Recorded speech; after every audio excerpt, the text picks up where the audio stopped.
संसारभरि छरिएर बस्नुभएका र नेपालभरिका सम्पूर्ण आमा बुबा दिदी बहिनी तथा दाजुभाइहरूमा मेरो हार्दिक नमस्कार छ। म आज फेरि उपस्थित भएको छु र आज मैले म सचेत नेपाली महाअभियानको यो एमसीसी सम्बन्धी अवधारणा के हो भनेर धेरै नेपालका नागरिकहरूले र विश्वभरिबाट पनि हामीलाई जिज्ञासा राखिराख्नु भएको कारणले म आज यसको बारेमा अलिकता स्पष्ट पार्न पनि गइरहेको छु। यो हाम्रो लागि कति आवश्यक छ या यो हामीले खारेज गर्नुपर्छ, यसलाई नेपालमा भित्रिन दिनु हुँदैन, यो के हो वास्तविकता, म यसको बारेमा थोरै बताउन गइरहेको छु।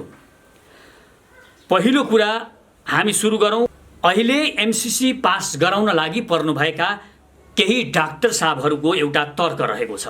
नेपाली जनताहरूले, नेपाली नागरिकहरूले एमसीसी को महत्त्व बुझ्नु भएन, एमसीसी नेपालको लागि कति फाइदाजनक छ भन्ने कुरा उहाँहरूले बुझ्नु भएन भनेर उहाँहरू बताइरहनु भएको छ। धेरै डाक्टरहरू जो एमसीसी पास गराउन चाहनुहुन्छ, उहाँहरूको मान्यता छ नेपालका बौद्धिकहरूले पनि यसलाई बुझ्न सकेनन्, त्यो कारणले गर्दाखेरि उनीहरू एमसीसी अस्वीकार गरिरहेका छन्, यसको विरोध गरिरहेका छन् भन्नुहुन्छ। र एउटा उदाहरण म यहाँ दिन चाहन्छु। जस्तो यदि कुनै डाक्टर साहबहरूले यसलाई नेपाली नागरिकहरूलाई बुझाउन सक्नु भएन भने, नेपाली नागरिकहरूले बुझ्नु भएन भने त्यो नेपाली नागरिकहरूको कमजोरी होइन, यहाँका बौद्धिकहरूको पनि कमजोरी होइन। जसले यो एमसीसी ल्याएको छ उसले बुझाउन नसक्नु त्यो उसको चाहिँ कमजोरी हो। जस्तो मानिलिनुहोस् तपाईँ कुनै बच्चालाई, साना नानीहरूलाई क ख पढाइरहनु भएको छ, तपाईँ आज क लेख्न बच्चालाई सिकाउनुहुन्छ, तपाईँ क लेख्न सिकाउनुहुन्छ, आज सिकाएर जानुहुन्छ र भोलि क लेख्ने बेलामा तपाईँले यसरी लेख्ने हो भनेर फेरि क लेखाउनुहुन्छ, तर ती बालबालिकाहरूले भोलिपल्ट आएर उल्टो क लेख्छन्। तपाईँ भन्नुहुन्छ हिजो मैले सिकाएको थिएँ, बुझाएको थिएँ, तिमीले बुझेनौ, फेरि सिकाउनुहुन्छ, फेरि बुझाउनुहुन्छ, फेरि पनि बुझ्दैनन्। उनीहरू अर्को दिन आउँछन् र अर्को दिन पनि उनीहरूले तपाईँको क बुझ्दैनन् र आफ्नै उल्टो क लेख्छन् र तपाईँको सुल्टो क उनीहरूले उल्टो बुझिरहेका हुन्छन्। त्यो बेला तपाईँ बच्चालाई भन्नुहुन्छ कस्तो अबुझ बच्चा रहेछ, यस्तो बच्चाले बुझ्न सकेन, यसको मस्तिष्क दिमाग ठिक रहेनछ भनेर तपाईँ भन्नुहुन्छ भने त्यो तपाईँको कमजोरी हो। कुनै पनि बच्चालाई ठिक ढङ्गले बुझाउन नसक्नु त्यो टिचरको कमजोरी हो। त्यसकारण कोही पनि टिचरहरू, संसारका कोही पनि टिचरहरू यी बुद्धु विद्यार्थीहरू छन्, यिनीहरूले बुझ्न सकेनन्, यिनीहरू बुझ्नै चाहँदैनन् भनेर भन्छन् भने त्यो वास्तवमा त्यो टिचरको चाहिँ कमजोरी हो, उसले बुझाउन सकेको छैन। यदि तपाईँ डाक्टर साहबहरूले यो देशका नागरिकहरूलाई एमसीसी के हो भनेर बुझाउन सक्नु भएको छैन भने तपाईँले आफ्नो कमजोरी स्वीकार गर्नुपर्छ, मैले बुझाउन सकिनँ भनेर। वास्तवमा तपाईँले ठिक ढङ्गले बुझाउन सक्नु भएको छैन या तपाईँले ती कुराहरू लुकाएर राख्नु भएको छ जुन कुराहरू तपाईँ देखाउन चाहनुहुन्न, जसको कारणले यो सम्पूर्ण रूपमा नदेखिएको कारणले, यसको एउटा ठुलो भाग लुकेको र रहस्यमय भएको कारणले नेपाली जनताहरूले यसलाई नबुझेको पनि हुन सक्छ। त्यसकारण यो कुरामा ध्यान दिन जरुरी छ। जनताहरूले, नागरिकहरूले बुझेनन् भनिरहनु भन्दा यो कुरामा तपाईँले ध्यान दिएर नेपाली नागरिकहरूलाई यसका फाइदाहरू तपाईँ बुझाउनुहोस्। यदि त्यति गर्दा पनि तपाईँले सारा बुद्धि लाएर नेपाली नागरिकहरूलाई बुझाउन खोज्दा पनि उहाँहरूले बुझ्नु भएन, उहाँहरूलाई थाहा हुन सकेन भने तपाईँले बुझ्नुपर्ने हुन्छ यो नेपालको लागि ठिक छैन र यसलाई अस्वीकार गर्नु नै नेपाल र तपाईँको पनि हितमा हुन्छ। यसरी हामीले कुनै पनि कुरालाई हेर्नुपर्ने हुन्छ। आफ्नो मात्र निर्णय ढिप्पी गरेर हुँदैन। हामी सचेत नेपाली, म सचेत नेपालीले एउटा सिद्धान्त नै बनाएको छ, एउटा दर्शन नै बनाएको छ। हामी ठुला ठुला मानिसहरूका दर्शन, दार्शनिकहरूका दर्शन पढेर यो देश चलाउनुपर्छ भन्ने मान्यता राख्दैनौँ। संसारका धेरै अर्थविदहरूले दिएका दर्शनले यो देशको भविष्य निर्धारण गर्न सक्दैन। यहाँको अर्थव्यवस्थामा सुधार आउन सक्दैन, जुन हामीले दशौं वर्षमा यो देखि पनि सकेका छौं। त्यसकारण जनताका, नागरिकहरूका सानातिना विचारहरूलाई कलेक्सन गरेर ती विचारहरूबाट हामीले एउटा ठूलो र विशाल विचार बनायौं भने त्यो विचारले चाहिँ वास्तवमा देश चल्छ भन्ने जस्तो हामीलाई लागेको छ। र हामी जनताका, नागरिकहरूका साना साना विचारहरूलाई उहाँहरूले जसरी आफ्नो जीवन चलाइरहनु भएको छ, जसरी आफ्नो ठाउँको, आफ्नो गाउँको र आफ्नो देशको विकास हुन्छ भन्ने ठान्नु भएको छ, त्यही विचारहरूलाई लिएर यो देश चलाउनु पर्छ भन्ने मान्यता राख्छौं। त्यसैले अब हामीलाई पनि यो आवश्यक छ भनेर ठान्दै ट्रान्समिसन लाइन यो देशमा आवश्यक छ। यो हामीलाई पनि थाहा छ, सबै नेपालीहरूलाई थाहा छ। तर यो भित्र रहेका यो एमसीसी एउटा रहस्यमय भएको कारणले र यसले नेपाली जनताहरूको, नेपाली नागरिकहरूको र नेपालको सार्वभौम सत्तामाथि अलिकता दखल दिएको कारणले यो हामी नेपाली नागरिकहरूले सम्भवतः अस्वीकार गरेको हुन सक्छ। त्यसकारण यो जनताको भावना, नागरिकहरूको भावनालाई तपाईहरूले पनि बुझ्न जरुरी छ र त्यो अनुसारले तपाईले अघि बढ्नुपर्ने हुन्छ। अब अमेरिकाले ठिक छ, जुन मूल कपी सम्झौताको पहिलो ड्राफ्ट छ, त्यो सम्झौतामा यदि सम्झौतामा कुनै किसिमको फेरबदल गर्न तयार हुन्छ, नेपाली नागरिकहरूका अनुसार त्यो फेरबदल गर्न र जो डोमिनेसन भएको छ, सिधै एउटा संक्रमण कालमा देशमा संक्रमण भएको बेला, संविधान पनि नबनेको बेला, जुन बेला हामी संविधान कसरी बनाउने भनेर चिन्तित भइरहेका थियौँ, त्यो बेलामा, त्यो समयमा यो एउटा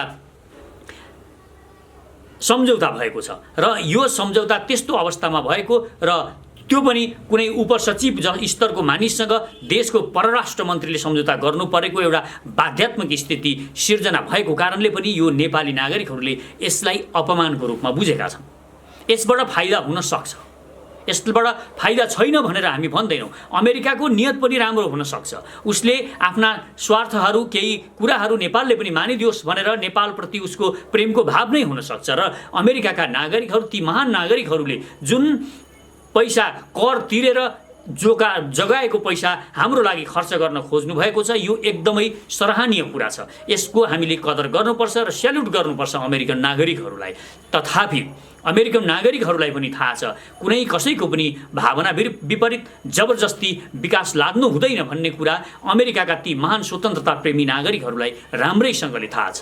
त्यसकारण हामीले अहिले जे गर्न खोजिरहेका छौँ त्यो हामीले ठिक ढङ्गले नै गर्न खोजिरहेका छौँ कि जस्तो मलाई लागिरहेको। कुनै पनि आयोजनाहरू, जतिसुकै राम्रा आयोजनाहरू किन नहुन्, ती आयोजनाहरूलाई जनताले अनुमोदित गरेको हुनुपर्छ। अर्थात् जनताले चाहेको खण्डमा मात्र, नागरिकहरूले चाहेमा मात्र त्यस्ता आयोजनाहरूलाई लागू गर्नुपर्छ। जबरजस्ती विकास पनि लाद्न पाइँदैन भन्ने यो एउटा विश्वव्यापी मान्यता पनि हो। जस्तो तपाईको कपाल छ, लामो कपाल छ, तपाईँ दारी पाल्नुहुन्छ, अर्थात् तपाईको दारी छ।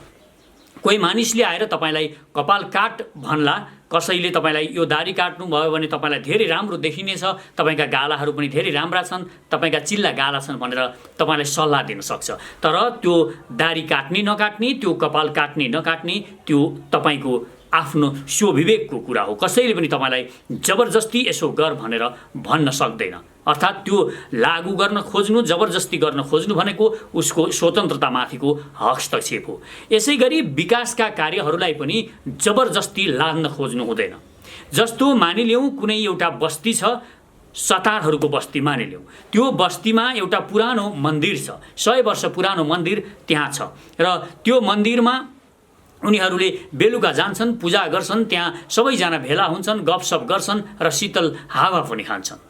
कोही एउटा उद्योगपति व्यापारी आउँछ र उसले उनीहरूलाई भन्छ, यो साह्रै राम्रो जग्गा छ, म यहाँ तिमीहरूलाई निकै ठुलो मन्जिल, निकै ठुलो भवन बनाइदिन्छु अनि तिमीहरू सबैलाई यहाँ बस्नको लागि एउटा म फ्ल्याट पनि दिन्छु भनेर कसैले उनीहरूलाई प्रस्ताव राख्छ भने त्यो प्रस्ताव उनीहरूले अस्वीकार गरे भने उसले रिसाउनु पर्ने कुनै पनि कारण छैन। उनीहरूले भन्न सक्छन्, यो हाम्रो कुलदेवताको मन्दिर हो, यो हाम्रो 100औं वर्ष पुरानो मन्दिर हो, यहाँ हामी यसैमा खुसी छौँ, त्यसकारण यो हाम्रो खुसी तपाईँको ठुलो भवनले दिन सक्दैन, त्यसकारण हामीलाई तपाईँको विकास चाहिँदैन। यदि उनीहरूले भन्छन् भने त्यहाँ जबरजस्ती तिमीहरूलाई म विकास दिन्छु, तिमीहरूलाई म यो राम्रो प्रगति हुन्छ, तिमीहरूको उन्नति हुन्छ, त्यसकारण तिमीहरूले धेरै सुख पनि पाउँछौ भनेर जबरजस्ती उनीहरूलाई विकास लाद्न पाइँदैन। यो विश्वव्यापी मान्यता पनि हो। कसैलाई विकास पनि जबरजस्ती कोही नागरिकहरूले चाहेका छैनन् भने त्यहाँ जबरजस्ती थोपर्न पाइँदैन। त्यस्तै यो एमसीसी को केसमा पनि यो लागू हुन्छ। यदि यो देशका सम्पूर्ण नागरिकहरू यसको विरुद्धमा हुनुहुन्छ, उहाँहरू चाहनुहुन्न भने हामीले धेरै फाइदा छन् भन्दै पनि धेरै फाइदा घाटा के छ त्यो आफ्नो ठाउँमा छ, तथापि पनि हामीले त्यसलाई जबरजस्ती म लागू गर्छु भन्न हुँदैन। यहाँ नेपालका नागरिकहरूमा एउटा अमेरिकाप्रतिको घृणाको भाव पनि जागिरहेको छ। तर संसारमा के भयो, संसारका शक्ति राष्ट्रहरू कसरी जुधिरहेका छन् त्यसलाई हेरेर हामी नेपालीहरूले कमसे कम पनि अमेरिकाप्रति घृणा फैलाउनु पर्ने र नराम्रो सोच्नुपर्ने कुनै पनि जरुरी छैन। किनभने अमेरिकाले अहिलेसम्म नेपालको कहिल्यै पनि हानि गरेको छैन र उसले नराम्रो सोचेको पनि छैन, यस्तो देखिँदैन। उसका व्यवहारहरूबाट पनि यो देखिएको छैन अहिलेसम्म नेपालको हितमा नै उसले काम गरिरहेको छ।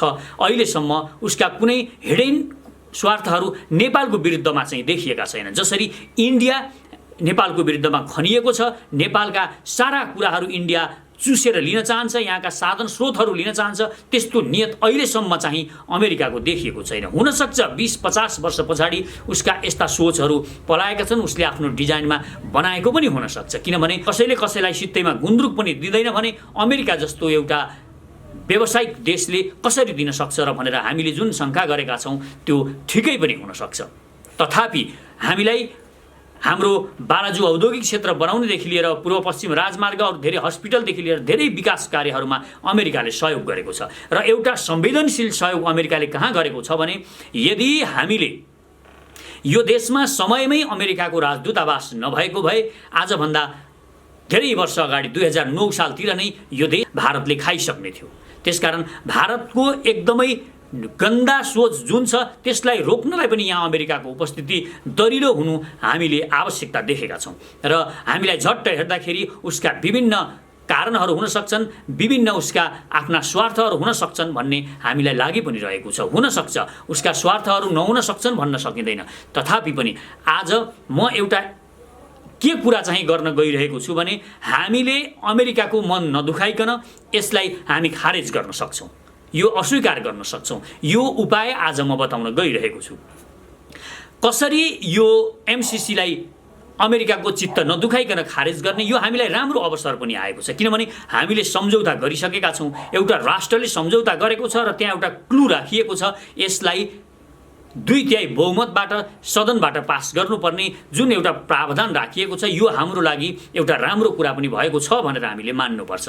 किन र यसलाई कसरी रोक्ने यो पनि म बताउन चाहन्छु।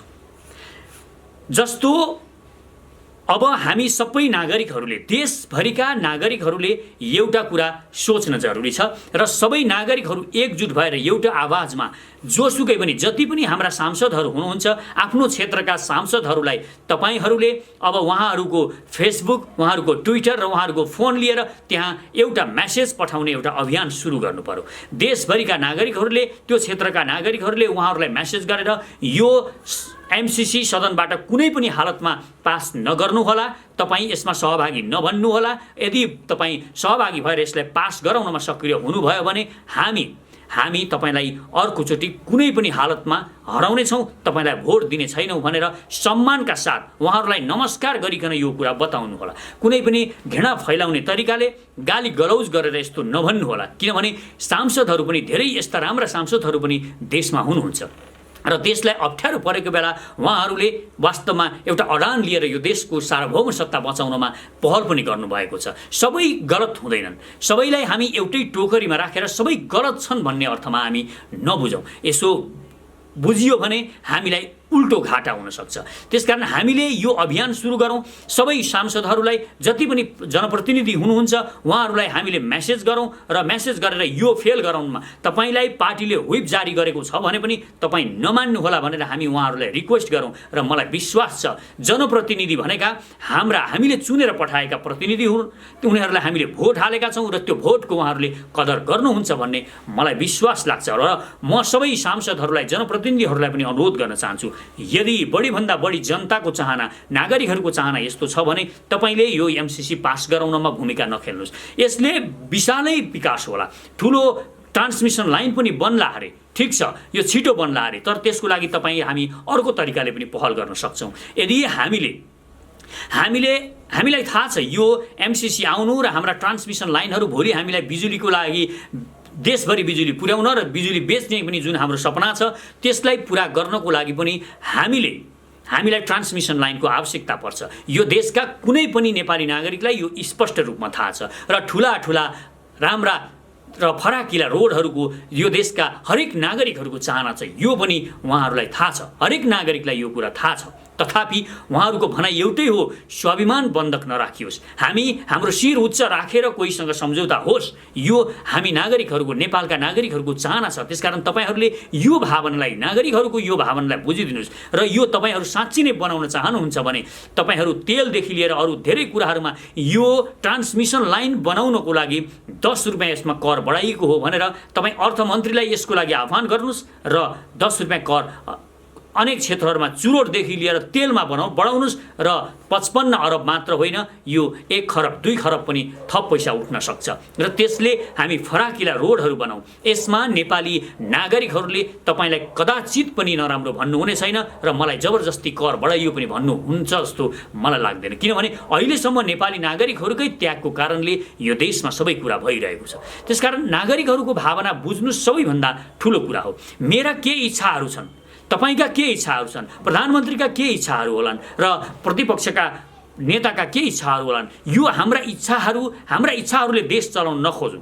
हाम्रा इच्छाहरूले देश चलाउन खोजेको कारणले, हाम्रा मान्छेहरूलाई राम्रा बनाउन खोजेको कारणले यो देशको बर्बादी भइरहेको छ। त्यसकारण अब हामीले नागरिकहरूको इच्छा अनुसार नागरिकहरू के सोच्नुहुन्छ, कस्तो मोडेलमा यो देशको विकास गर्न चाहनुहुन्छ, त्यो अनुसारले हामी अघि बढिदिउँ र जनताको, नागरिकहरूको भावनाको कदर गरौँ। यो गर्न सकेको खण्डमा मलाई विश्वास छ तपाईँहरूले नागरिकको मन जित्नुहुन्छ र हाम्रो शिर पनि उच्च हुन्छ। हामीले स्वाभाविक रूपमा एउटा अमेरिकाको मन नदुखाइकन, अमेरिकाको मन नचिड्याइकन हामीले यसलाई अस्वीकार पनि गर्न सक्छौँ। अहिले हामीले सदनमा लाने बेलामा पनि धेरै यसमा हामीले विरोध नगरौँ। म नेपालका नागरिकहरूलाई अनुरोध पनि गर्छु, दाजुभाइ दिदीबहिनीहरूलाई, आमा बुवा दिदी सबैलाई म अनुरोध गर्छु, यसमा धेरै विरोध किन नगरौँ भने हामीले यो सदनमा लगेर एउटा विश्वास पनि गरौँ, हाम्रा जनप्रतिनिधिहरूलाई एकपटक विश्वास गरेर हेरौँ र हामी सबैले आह्वान गरौँ यसलाई खारेज गर्नको लागि, यसलाई असफल गराउनको लागि, फेल गराउनको लागि। यदि सदनबाट यो पास भएन भने यो स्वतः निष्क्रिय हुन्छ र यसको उपदेयता पनि सकिन्छ। त्यसकारण यो एङ्गलबाट हामी हेरौँ र कोही पनिसँग अहिले हामी अमेरिकासँग पनि न्यू खोज्ने अवस्थामा छैनौँ। अहिले किन छैनौँ भने हाम्रो शत्रु राष्ट्र भनेको अहिले भारत हो, इन्डिया हो र इन्डियाले हाम्रो भूमि कब्जा गरेको छ। त्यो भूमि अब फेरि हामीले भोग चलन गर्न पाउनुपर्ने, त्यसको लागि हामी आवाज उठाइरहेका छौँ। यदि हामीले दुईटा युद्धका मोर्चाहरू खोल्यौँ भने हाम्रो ध्यान दुईतिर जान्छ र हाम्रो शक्ति क्षीण हुन्छ।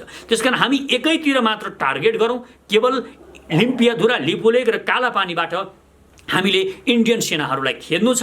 त्यसको लागि हामी पहल गरौँ र अहिले अमेरिकाको यो जुन समस्या, यो एमसिसीको हामीलाई समस्या लागिरहेको छ, यसलाई यो तरिकाले सदनबाट यसलाई टुङ्ग्याइदिउँ। यो भएको खण्डमा अमेरिकासँग पनि हाम्रो नराम्रो हुँदैन, किनभने अमेरिकासँग हामीले शत्रुतापूर्ण व्यवहार गर्नुपर्ने कुनै पनि कारण छैन। ऊ ठुलो राष्ट्र भएर मात्र मैले भन्न खोजेको होइन, ऊ शक्तिशाली राष्ट्र भएर मात्र भन्न खोजेको होइन। यदि अमेरिकासँग मित्रता गर्यो भने उसले मित्रलाई चाहिँ हानि गरेको मैले देखेको छैन। जहाँ पनि उसको इतिहास हेर्नुहोस्, उसले कुनै पनि कन्ट्रीमा जब उसको सुरक्षा गर्छु भनेर गएको छ, त्यहाँ उसले त्यो राष्ट्रलाई खाएर अमेरिका बनाएको छैन। इन्डिया जस्तो घातक बुवासो हुँडाहरूले के गर्छ, उसले संरक्षण दिन्छु भन्छ र संरक्षित राष्ट्रमा आफ्नो सेना लान्छ र त्यो देशलाई नै आफ्नो बनाउँछ। तपाईँ कश्मीर हेर्नुहोस्, तपाईँ सिक्किम हेर्नुहोस्, अहिले भुटान हेर्नुहोस्, उसले यो अवस्था सिर्जना गर्छ। यदि नेपालमा कथम कदाचित इन्डियाको सेना आयो भने यहाँका छोरी चेलीहरूको बलात्कार गर्ने र यहाँका मानिसहरूलाई डेम गोली हानेर मार्ने, जुनसुकै बेला मार्न सक्ने यो अवस्था सिर्जना हुन्छ। तर अमेरिकन सेनाहरूले यो संसारमा कहीँ पनि गरेका छैनन्। म अमेरिकन सेना यहाँ आओस् भन्न खोजिरहेको होइन, आउनु कुनै जरुरी पनि छैन। अहिले तत्काल उसको यस्तो प्लानिङ होला जस्तो मलाई लाग्दा पनि लाग्दैन। तथापि हामीले सतर्क हुनुपर्छ र हाम्रा आवाजहरूलाई बुलन्द गरेकै हुनुपर्छ। र हुँडार इन्डियादेखि बच्नको लागि पनि हामीले अमेरिकासँग राम्रो सम्बन्ध, चीनसँग राम्रो सम्बन्ध बनाउन जरुरी छ। हामी जताततै छुस्स गरेर न्यू खोज्दै हिँड्न थाल्यौँ भने हामीप्रति पनि, नेपाली नागरिकहरूप्रति पनि विश्वास कम हुन्छ र हामीलाई एक किसिमले उपद्रो गर्ने किसिमका नागरिकको रूपमा संसारले बुझ्न सक्छ। त्यसकारण अमेरिकासँग हामी संयम भएरै यसलाई यो केसलाई हामी किनारा लगाउँ र हाम्रो सरकारलाई पनि अप्ठ्यारो नपारौँ, किनभने हाम्रो सरकार अप्ठ्यारो पर्यो भने यो पनि हामीलाई राम्रो हुँदैन। यो पनि अमेरिकासँग हामीले अहिले टसल गर्नुपर्ने कुनै पनि जरुरी नभएको कारण यसलाई सदनबाट सबै कुरा हामीले सुल्टायौँ भने सल्झायौँ भने यो सरकारलाई र प्रधानमन्त्रीलाई पनि सहज हुन्छ, यो धेरै राम्रो हुन्छ। त्यसकारण त्यतापट्टि अहिले हामीले ध्यान दिन जरुरी छ भने अर्को महत्त्वपूर्ण कुरा हामी यो गर्न सक्छौँ। यो सम्भावना किन छ नेपालमा हामीले यस्ता ट्रान्समिसन लाइनहरू बनाउन सक्छौँ, यो सम्भावना छ। म त यो देशको सेनालाई पनि अझ सर्वशक्तिमान बनाउनुपर्छ भनेर जुन सोच बनाइरहेको छु, यसको लागि म आफ्नो सारा शक्ति लगाइ पनि रहेको छु, म आवाजहरू पनि दिइरहेको छु र अब हामी पार्टी पनि बन्न गइरहेका छौँ र यो लाइनमा हामीले अलिकति संयमित भएर पनि चल्न जरुरी छ। हामीभित्र अपार सम्भावना र सामर्थ्य छ, यो कुरा हरेक नेपालीले बुझ्न जरुरी छ। एउटा शेषगले अस्ट्रेलियामा गएर एउटा विद्यार्थी सानो झोला बोकेर अलिकति पैसा लिएर केही $100 लिएर गएको शेषगलेले त्यत्रो अपार सम्पत्ति कमाएर अस्ट्रेलियाकै धनी मानिसमा बन्न सक्नुहुन्छ। एउटा चौधरीको छोरो विनोद चौधरी विश्वकै धनीमा बन्न सक्नुहुन्छ। एउटा उपेन्द्र महतो विश्वको धनी बन्न सक्नुहुन्छ भने हामी हरेक नेपालीहरू धनी बन्न सक्छौँ र नेपाललाई पनि धनी बनाउन सक्छौँ। यो सम्भावना स्पष्ट रूपमा देखिएको छ। त्यसकारण यो समस्यालाई हामीले यसरी सुल्झाउनुपर्छ जस्तो मलाई लाग्छ र हामी प्रचुर सम्भावना भएको देशमा छौँ। हामीभित्र अपार सम्भावना र सामर्थ्य छ, यो कुरा हामीले बुझ्न जरुरी छ। र अन्त्यमा म के स्पष्ट पार्न चाहन्छु भने अमेरिकाका हिडेन स्वार्थहरू हुन सक्छन्, कसैलाई पनि कसैले बिना स्वार्थ सहयोग गर्दैन, यो बुझ्न जरुरी छ। तपाईँ कसैलाई पनि सित्तैमा गुन्द्रुक पनि दिन मन पराउनुहुन्न र दिँदैनन् पनि कसैले। हामीले वास्तवमा अलिकति त्याग गरेर अलिकता केही दिएर लियौँ भने त्यसको महत्त्व पनि हुन्छ। एउटा सानो स्टोरीबाट म यो फिनिश गर्न पनि चाहन्छु।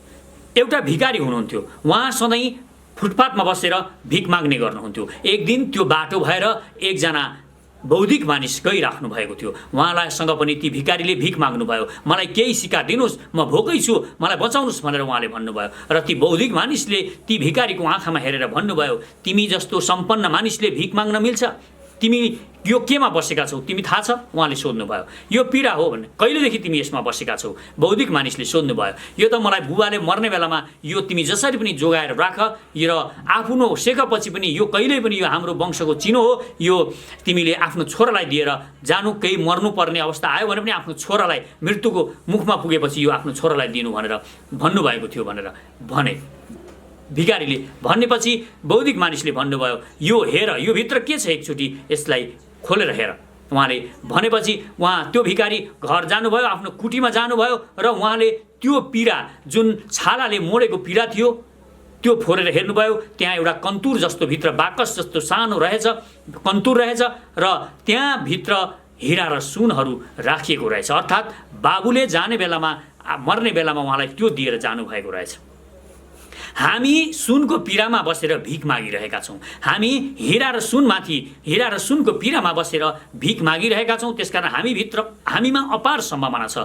यो भूमिमा यति धेरै साधन स्रोतहरू छन्, हामीले कल्पना गर्न नसक्ने गरी साधन स्रोतहरू छन्। त्यसकारण यी सबै साधन स्रोतहरूको हामीले उपयोग गर्नुपर्छ र हामीभित्रको यो शक्तिलाई हामीले जगाएर यी कुराहरूलाई हामीले प्राप्त गर्न सक्छौँ भन्ने एउटा आत्मविश्वास सिर्जना गर्नु अहिलेको प्रमुख आवश्यकता पनि हो। त्यसकारण हामी साना साना कुराहरूमा नअल्मलियौँ, यसलाई सदनबाट ठिक ढङ्गले खारेज गरौँ एमसिसीलाई, र हामी चर्को रूपमा अमेरिकाको विरोध गर्नुपर्ने अहिले कुनै पनि जरुरी छैन। किनभने हामीसँग एउटा ठुलो शत्रुसँग अहिले हामी भिडिरहेका छौँ।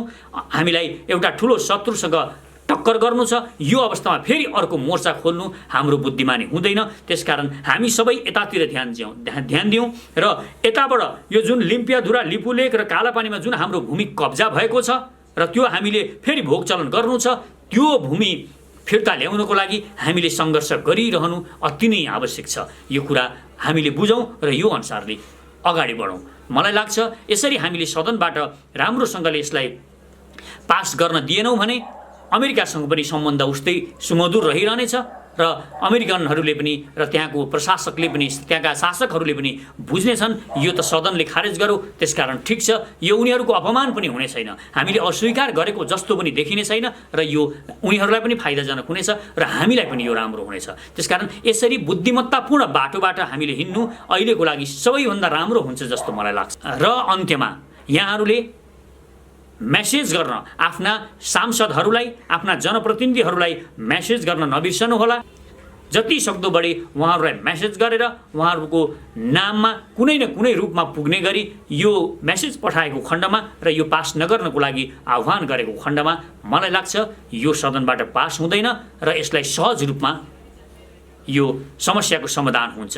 र अर्कोतिर हामीले यसलाई केही त्यो सम्झौतामा फेरबदल गरेर पास गर्न सक्थ्यौँ कि भन्ने पनि छ, तर अमेरिकाले यो चाहेको छैन, यसमा फेरबदल गर्न चाहेको छैन।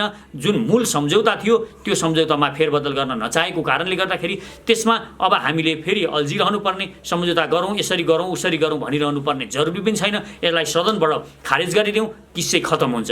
त्यसकारण यसरी अघि बढ्नु सबैभन्दा राम्रो हो र बुद्धिमानी हो जस्तो मलाई लाग्छ। हवस् त, धन्यवाद, नमस्कार।